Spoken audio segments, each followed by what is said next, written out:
please give a hero welcome to Samantha White. Good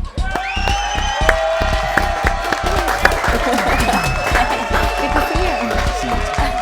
Thanks so much for being here. Oh, thanks so much for having me. I'm so excited to be here. Are you sure you're not just excited to be somewhere that's not partially submerged? Yeah, well, there's that.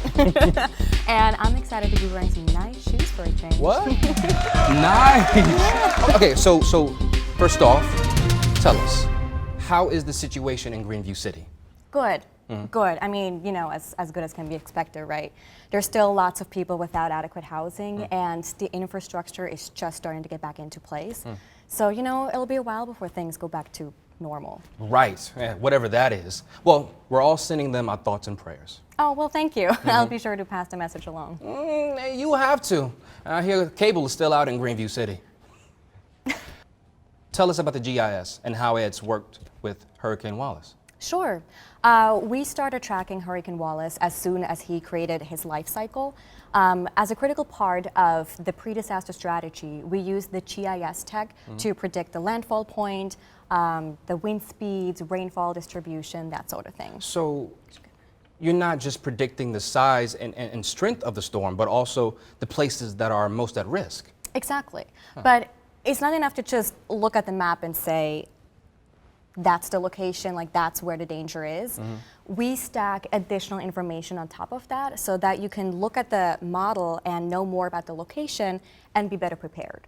For example, that area has, you know, multiple businesses, or this one is low-income families, or here we have a center for assisted living for elderly people, or Greenview General is in danger.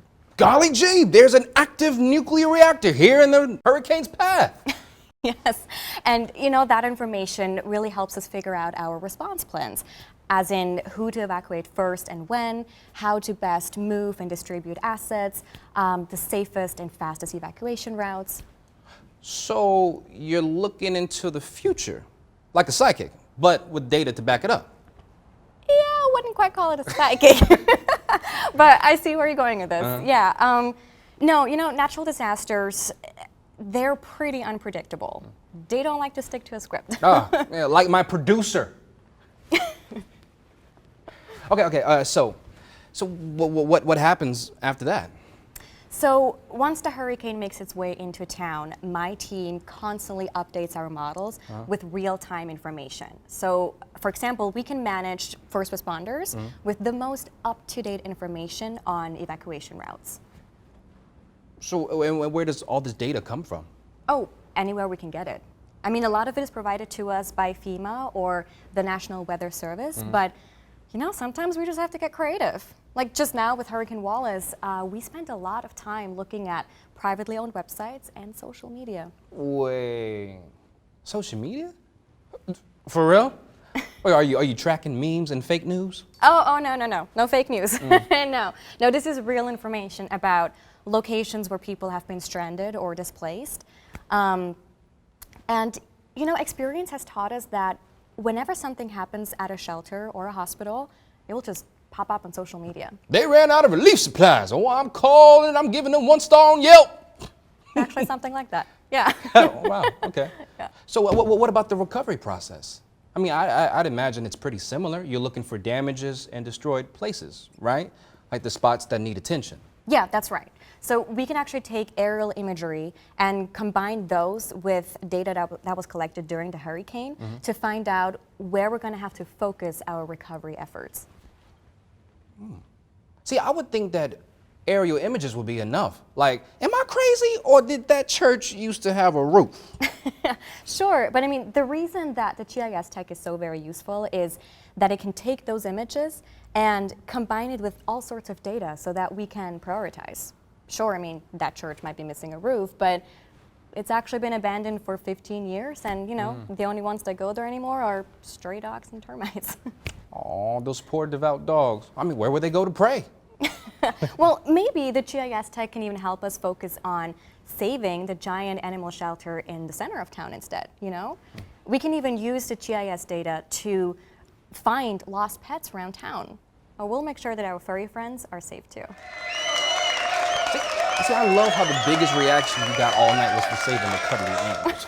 See, our audience consists entirely of cat ladies and lonely guys with pet ferrets. Oh. Okay, so geospatial technology, the technology that you're talking about, it's not just used for emergency management, right? Oh, no, it can be used in many countless ways. I mean, you can imagine how valuable it is for Homeland Security and law enforcement. Sure, I mean, I'm sure businesses use it too. Yes, yeah, absolutely.